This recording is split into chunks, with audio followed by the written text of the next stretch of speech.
Today, staying sober during the holidays, find a tribe, stay alive, the survival response, and community.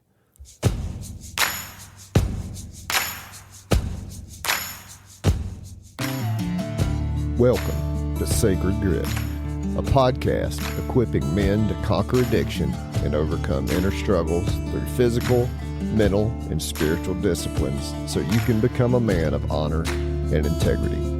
I'm Jason Lyle. Now let's get to work. This episode is brought to you by Capital City Roofing, capitalcityroofing.net.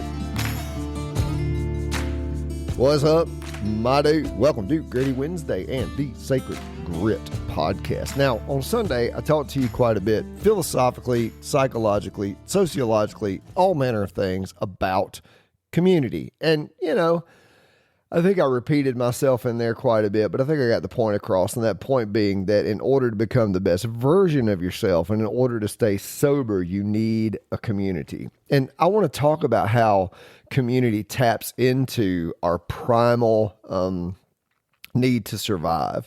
So if you think about, if you rewind thousands of years when we were going out in hunting bands trying to, get enough food to keep everybody together, we did that in groups because of safety and the ability to move animals in herds and get them pinched down into, a spot and drive them by another human being. I know here of late and where I grew up here in Georgia, hunting is a solitary sport. You sit up in a deer stand, but not always, because, you have quail hunting and sometimes turkey hunting. And when we go elk hunting, it's nice to have several different people. Hunting out of a stand is a relatively new development in the past few hundred years, because for the most part we were hunting with spears and bows. You had to either sneak up on your prey or you had to have enough people to kind of move the prey towards you. So it was a survival thing to be able to stay with other people. Also, it's a survival thing that if the tribe gets attacked, there's safety in numbers. I remember I was working in Uganda one time, and I was doing some research for my field work over there on self-actualization and international community development. And so I was talking to one of the a history professor from one of the colleges there in Kampala, and he was telling me about, Uganda's desire to have a bigger population. And if you don't know this, Uganda is extremely impoverished, but their population is growing at an exponential rate. And I was like, why do we just keep having kids here when we can't feed the ones we have? And he said it goes back to slavery. He said when the slave traders started coming into Uganda and taking the men, they were taking the strongest men, of course, and they attacked the weakest tribes first, or the smallest tribes first. And he said, so we have learned that, inside of our epigenetics, we have learned sociologically that the more people we have, the safer we are. And I've always thought how interesting that is, because it is wired into the human psyche that if I'm surrounded by a group of people that I am close to, I will feel more safe. So that brings me to this idea about co-regulation. Co-regulation being that when I'm feeling overwhelmed, I'm feeling like I need to, use or call that person or click or do whatever it is that my drug of choice is.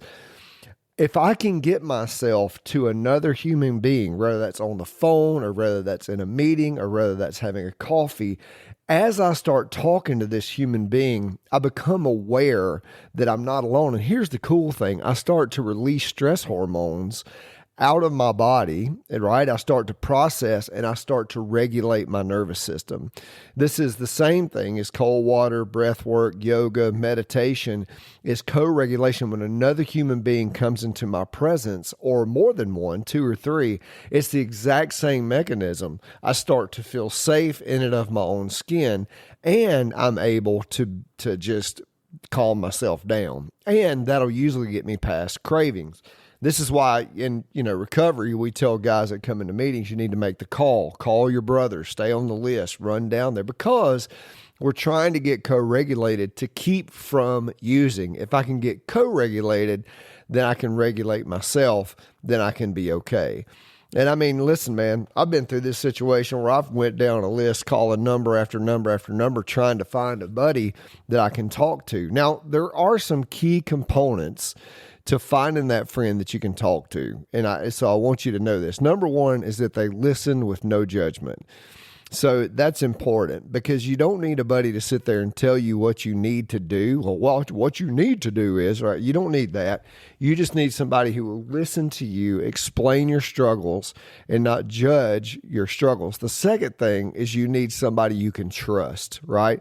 Somebody that you can unload the dump truck, that you can say, hey man, let me tell you all these things I've been struggling with, and help me get them unpacked, and know that he's not going to go start telling, every other person that he comes to, that you can trust him with that information. And number three, really, man, you need more than one. You need a couple of guys, if not a group of guys, that you can trust and that, is not going to judge your struggles. Because here's the thing, my dude, and no matter what your struggle is, if it's alcohol, if it's drugs, if it's pornography, if it's sex, here's the thing. Listen to me, every single man out there struggles. Women too, but I'm not a woman. I work with men. Every single man out there that I know of struggles with something, whether that's food, depression, anxiety. There's none of us that are clear from the struggles of human beings. So when you find people that you can resonate with, that you can unpack with, engage, my dude. Now, but here's the other side of that, and take this with you as well. Be that for the other guy. Don't only just, always take. Be sure you give out. Be sure that you're there for them when they make the call. Pick up the phone when they need the group. Be a part of it. Engage. I've talked a bit about Adventures in Recovery. All the guys in Adventures in Recovery that have stuck with it, every single one of them are ones that go, you know what? Not only am I taking, I'm also giving. Not only am I taking other people's time, I'm giving of my own time. I'm making sure that not only am I being a part of the healing for myself, I'm being a part of the healing for others. It's so important. So important. No judgment, trust, and find a tribe. Because my dude, if you can do that, you shall find sacred grit during the holidays, and you can stay sober, my dude. Dude, I appreciate you listening, my man. As always, it is a pleasure to do this. I hope these things help you out a little bit. If you would like to book a call with me, you can go down into the show notes. There's a Calendly link there where you could book a consultation call.